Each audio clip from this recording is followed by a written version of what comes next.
This is the IELTS listening test. You will hear a number of different recordings and you will have to answer questions on what you hear. There will be time for you to read the instructions and questions, and you will have a chance to check your work. All the recordings will be played once only. The test is in 4 parts. At the end of the test, you will be given 10 minutes to transfer your answers to the answer sheet. Now turn to Part 1.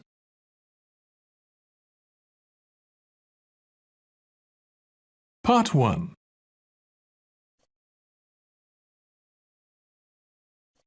You will hear a woman who works in a furniture store taking a telephone order from a man. First, you have some time to look at questions 1 to 5.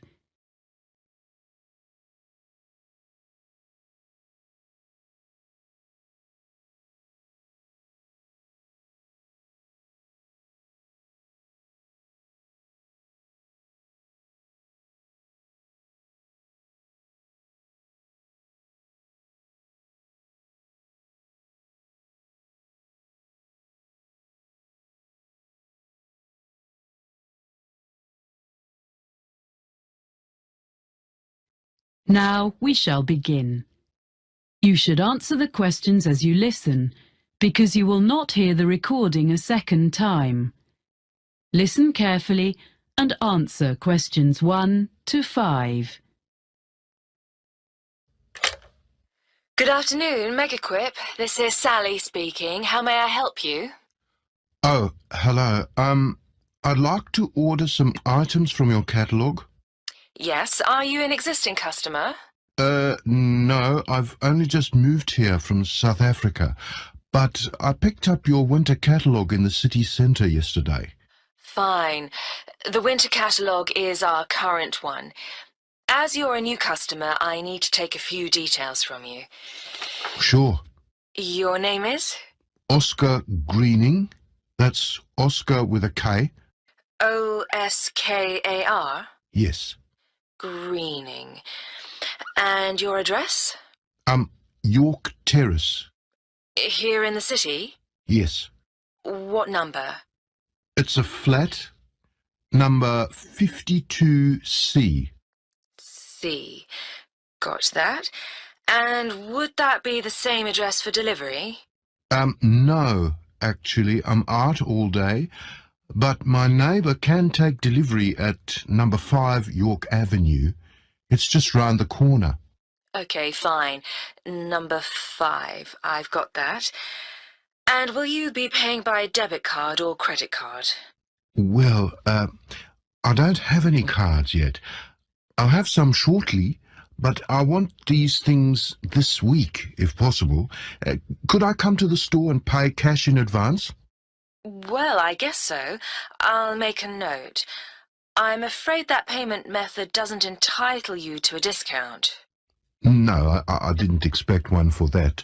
But what about my address? It says on the cover of the catalogue... Oh, yes, you're right.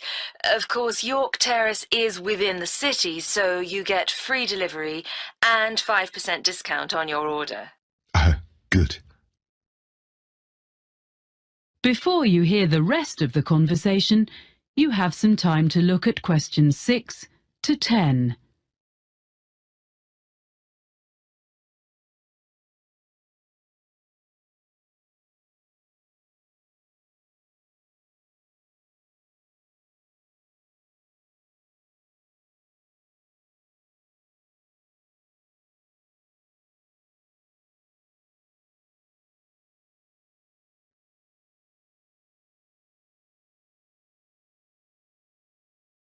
Now listen and answer questions 6 to 10.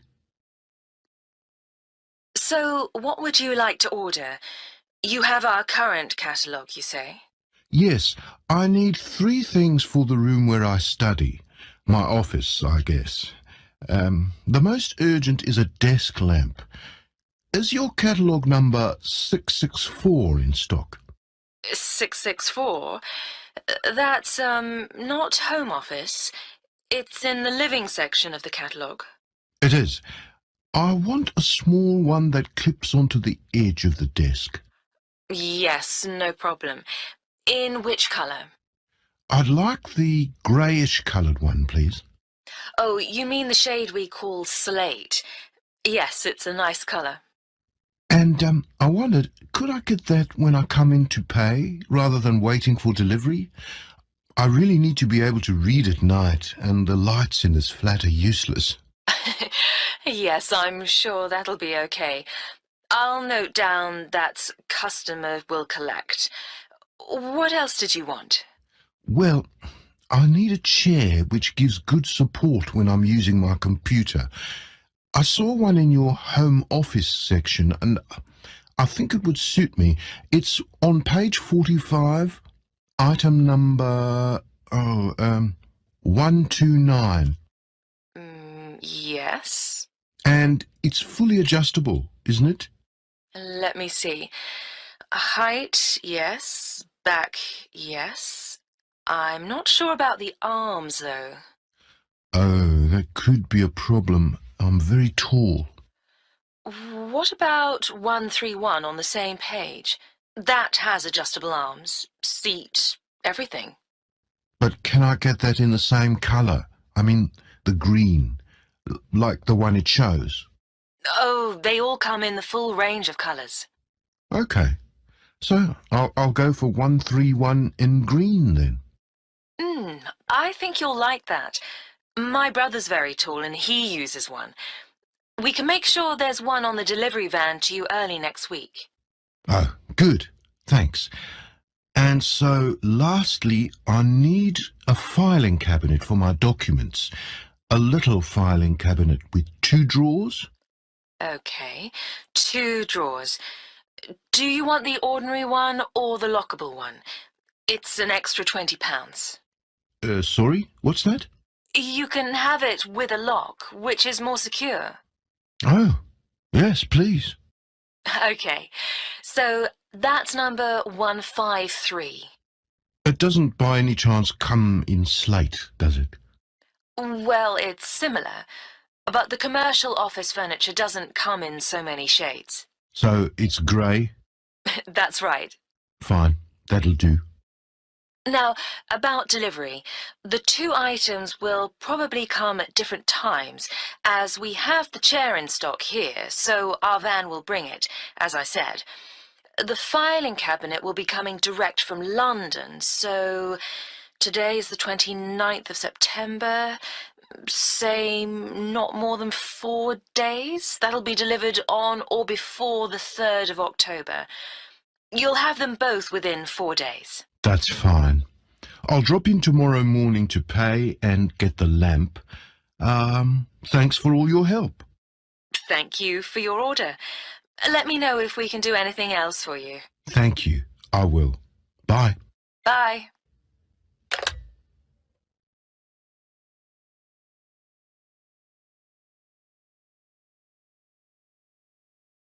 That is the end of part 1.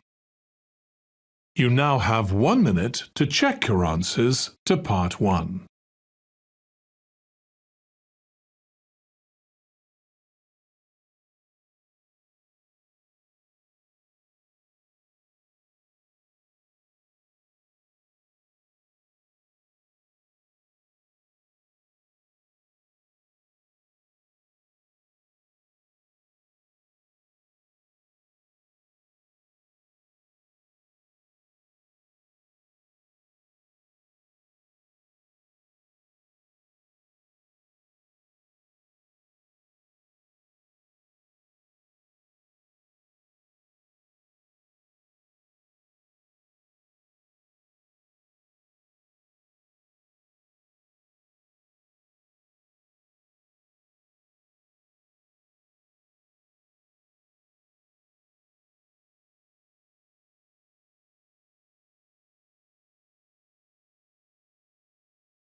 Part 2.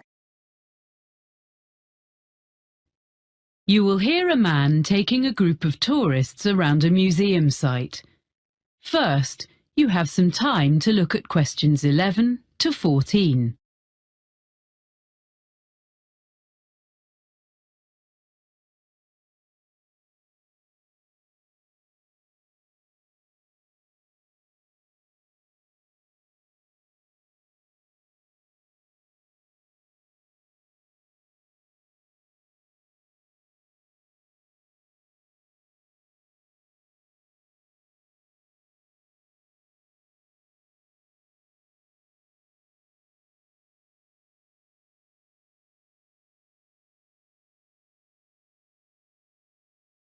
Now listen carefully and answer questions 11 to 14.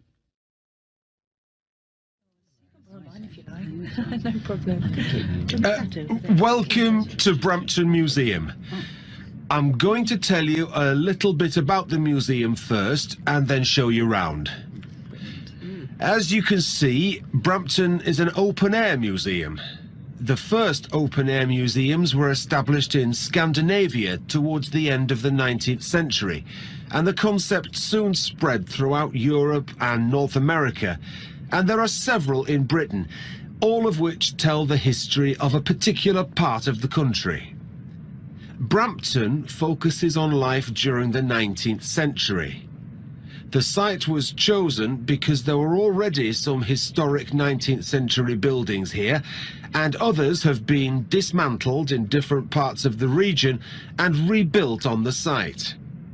This hadn't been attempted before in these parts, so we're very proud of what we have here. All of the buildings are filled with furniture, machinery and objects. You may be able to see these in other museums, but not in their original settings.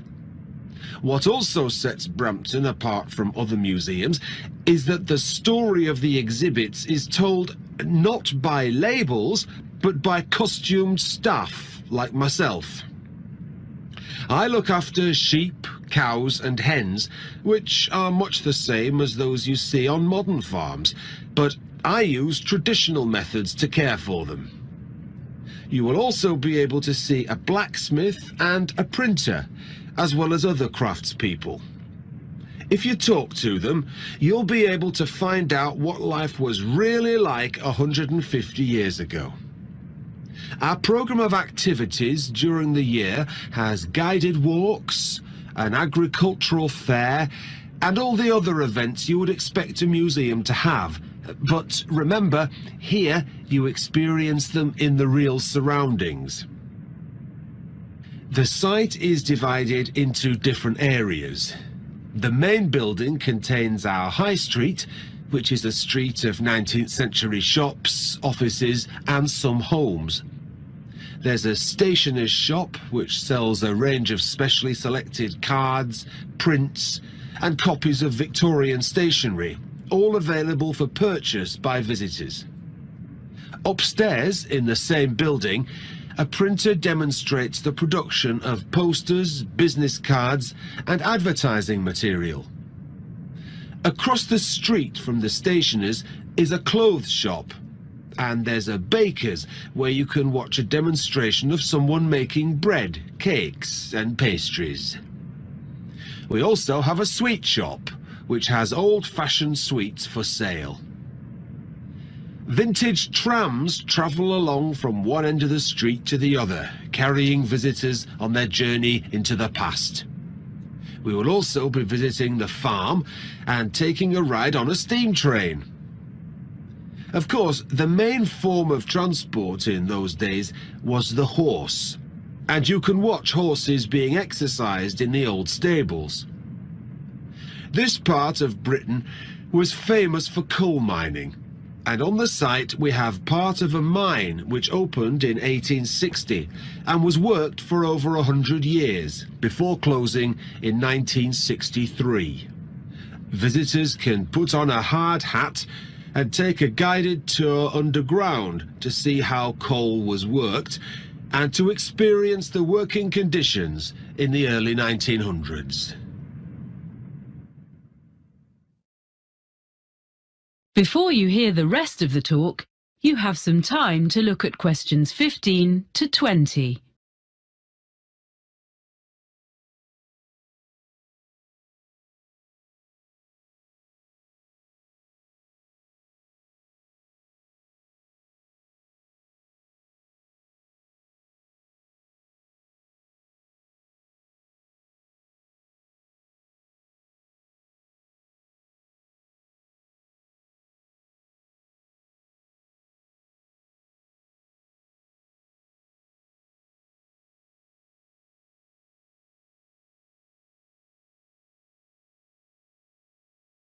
Now listen and answer questions 15 to 20.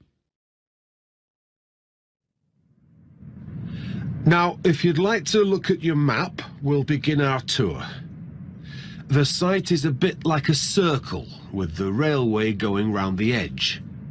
You can see where we are now by the entrance, and we're going to start by walking to the high street. We'll go to the crossroads in the middle of the map and go straight on, making our way between two buildings on either side of the path. The larger one is an exhibition centre, but it's not open today, unfortunately. The other building is offices. The path leads directly to the High Street building, which is at the opposite side of the site to the entrance. Here you're free to wander around and take a ride up and down on a tram. We'll then take the path which follows the railway line and crosses it to the farm. If you wish, you can have tea in the farmhouse, and there'll be time to look at the animals and the machinery. Then we cross the railway line again and visit our special attraction, which is the coal mine. It's just in front of us, here at the entrance. We'll return to the crossroads and walk through a small wooded area to the manor house. This is one of the original buildings on the site and belonged to a wealthy farmer. You can look round the house and gardens and talk to our guides who can tell you what it was like to live there. We will then follow a path which goes past the pond and will take us to the railway station, which is situated between the path and the railway line. Finally, we'll take the steam train back around the site, passing alongside the high street and the coal mine back to the entrance. So, if you'd like to follow me... Yes.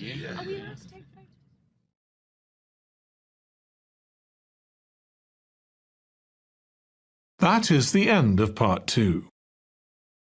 You now have 30 seconds to check your answers to part 2.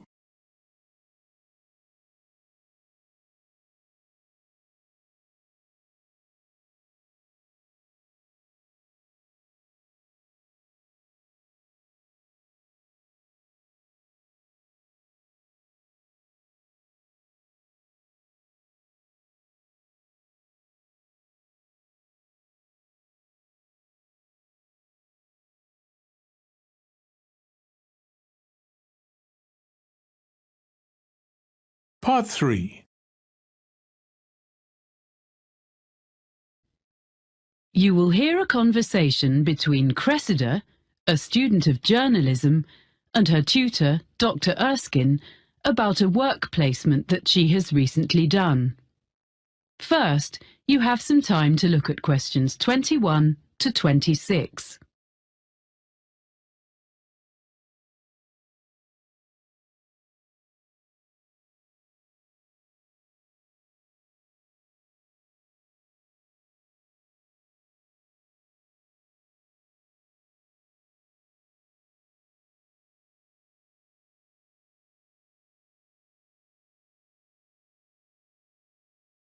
Now listen carefully and answer questions 21 to 26. Well, Cressida, that was an interesting presentation you gave yesterday on your placement at the TV News Centre. Thank you, Dr. Erskine. I did work hard on it. Yes, and you did entertain the class. They enjoyed your humour, but you informed them too. But I felt there was a bit of a backstory. You know, something you weren't telling us. So how was it really? Yeah, well, I learned a lot, as I said. Mm-hmm. But I think some of the lessons weren't ones I wanted to share with the whole group. Ah. I mean, my expectations about what it would be like were too high. I'd been fantasizing a bit about what I'd be doing. I mean, it all worked out okay in the end. But I got off to a bad start. Yes, I heard something similar from the producer, Ainsley Webb, who assessed your performance. He was quite negative about some of the things you did and your initial attitude, I'm afraid. Would you like to give me your version? I didn't prepare properly is the main thing. On my first morning, I hadn't checked my commuting route properly, and I didn't notice that it says the buses don't start till 6. I had to run all the way to the studio, but I was still late, and I looked a mess. Well, better at this stage of your career than later. To be honest, I made the same kind of mistakes when I was your age. But anyway, as I say, I think the presentation yesterday went extremely well, and I will bear that in mind when I grade your work experience overall. Thank you for being so understanding. Right. Now, have you completed your diary of what you did there? Professor Jenkins hasn't received it, he says. Yes, I have finished it, but I wanted to just tidy it up a bit. Some of it was written in a bit of a hurry. I'll email it to him this afternoon. Okay, but I'm afraid he says this will have to be the last time you submit late. Journalism is all about deadlines, and if you can't manage them on your course, he can't give you a diploma saying you're competent, can he? Oh, yes, I'll do it straight after this. I didn't realise. Well, he can be a bit abrupt if he's kept waiting. It's the one thing he really doesn't like. Ooh. I'm sure everything is going to be fine. You're getting very good grades on your work, so as long as you remember that. Yes. Now, did you manage okay generally, do you think? Yeah, okay, I think. Well, it took a while to get to grips with all the equipment. Some of it was quite old. Not as fast as what we have here in college, and at first I kept thinking it was my fault. I wasn't pressing the right buttons or something. The thing was, none of the TV centre staff asked me if I wanted instructions. If I asked them how to do some particular operation, they were perfectly civil and would show me, and even say thank you for what I did do. But I felt awkward to keep asking. Before you hear the rest of the conversation, you have some time to look at questions 27 to 30.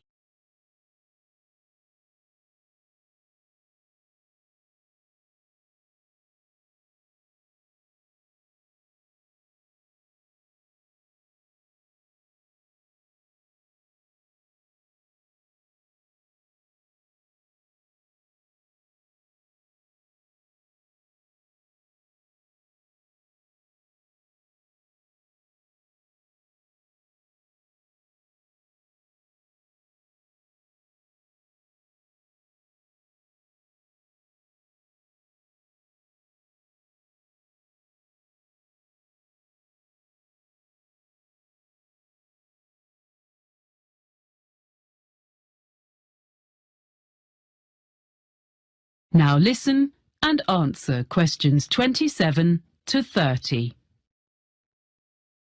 Now, well, let's just review where you are, your write-up, and what you're going to include going forward to next term. First of all, did you eventually feel you were given enough to do? The first couple of days were manic. The production team was short of staff, and I was rushing all over the building, taking messages to various people and fetching things.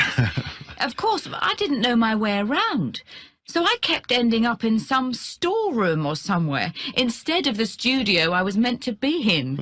Or I mistook some important visitor for a colleague because I didn't know who anyone was. Then, after that, things sort of calmed down. So sometimes I was hanging about until someone decided to give me a chore. But I had a piece of luck at the end of the week, because they got a new bit of equipment which was the same as we have in the editing suite here, and I knew how to use it, which none of them did. So that gave me a bit of status. Unfortunately, it meant I spent the next 3 days stuck in the editing suite. But by the end, I'd shown I wasn't just a silly student. So then, when the senior reporter needed someone to go out with him when he went to interview a junior minister, I got to go along, because he knew I could handle the technical side. Well, that's good. Yes. Well, I know I need to learn from my mistakes. I mean, basically, I need to think more about forward planning. But on the other hand, I feel much more confident now. I did survive. I didn't ruin anything. I did actually make a contribution, according to the producer. Ah. One thing I want to take forward to my final assignment, though, is some reflections on ethics. Yes? I had a bit of an argument with one of the senior presenters. He was editing part of an interview, and he just changed something someone said. Ah. When I questioned him, he just snubbed me. And I mean, this wasn't some public relations expert or government professional spokesperson. It was like a member of the public. But he said, oh, they never remember what they said anyway. You want to develop this into part of your final assignment? It would be a very positive line. I can give you some references. Oh, thanks. That would be great. That is the end of part 3. You now have 30 seconds to check your answers to part 3.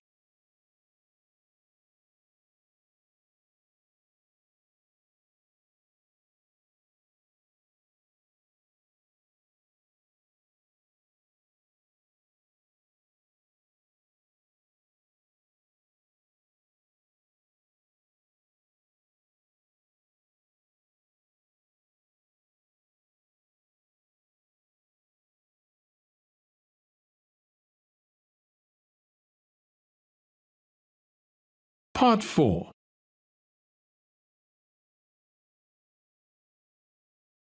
You will hear a lecturer talking about the history of the electric guitar. First, you have some time to look at questions 31 to 40.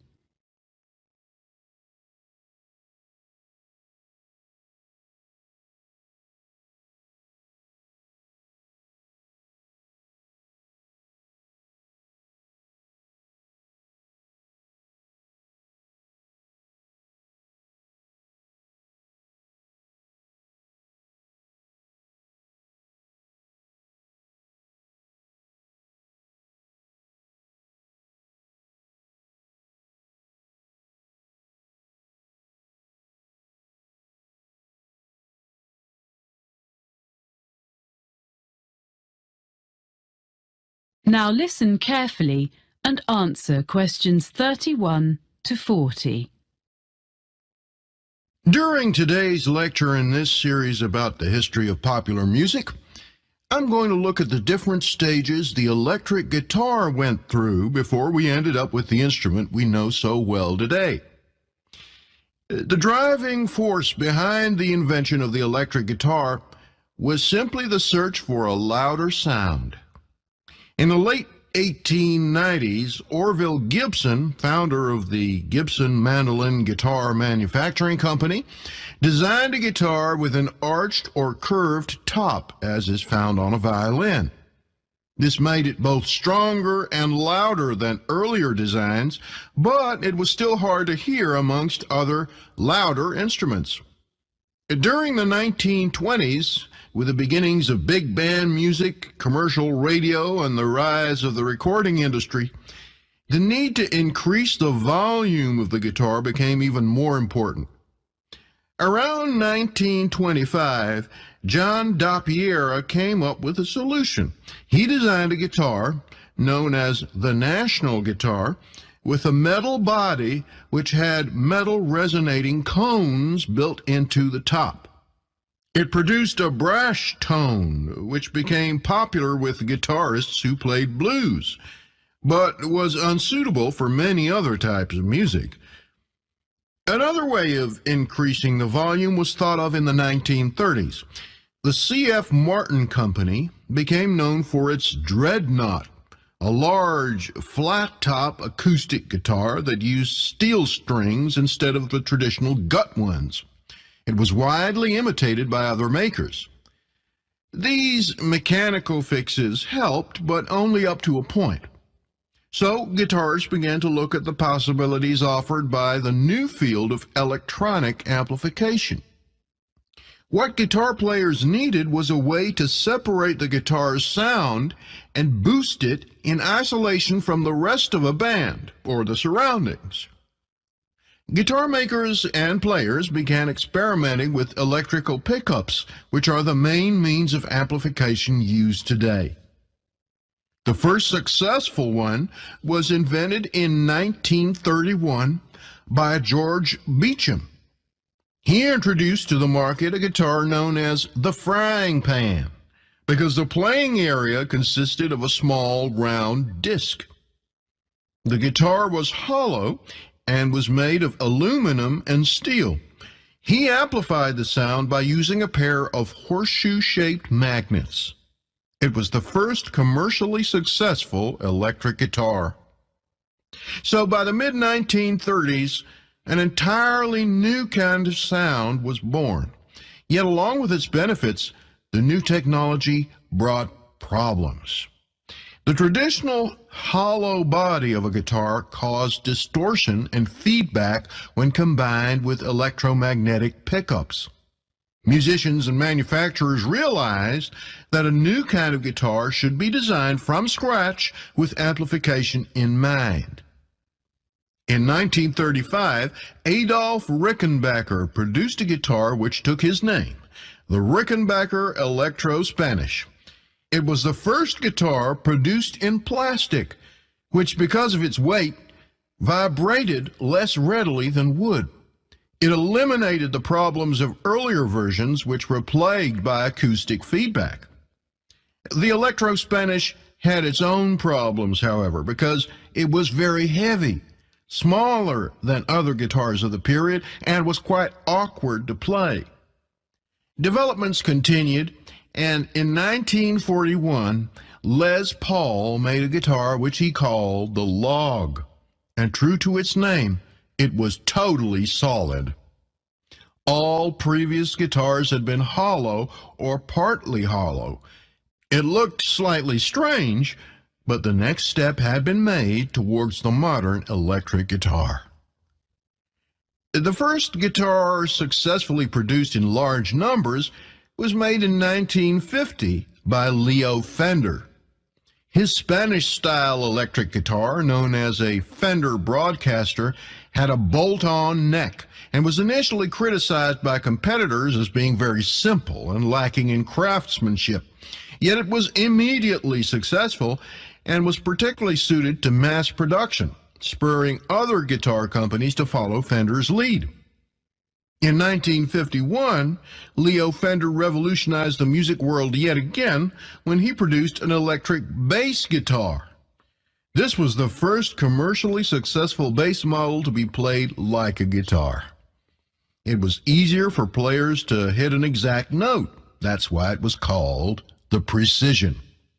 Although there had already been electric stand-up basses, this was much more portable.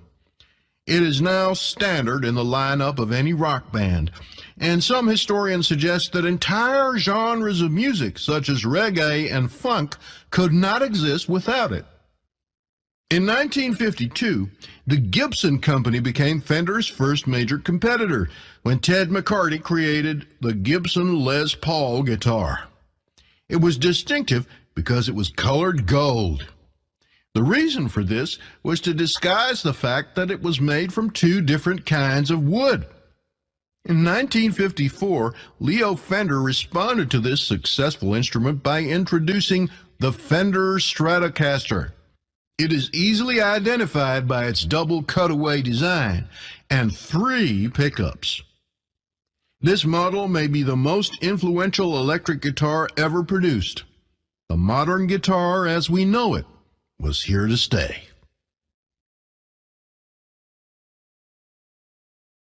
That is the end of part 4. You now have 1 minute to check your answers to part 4. That is the end of the listening test. In the IELTS test, you would now have 10 minutes to transfer your answers to the answer sheet.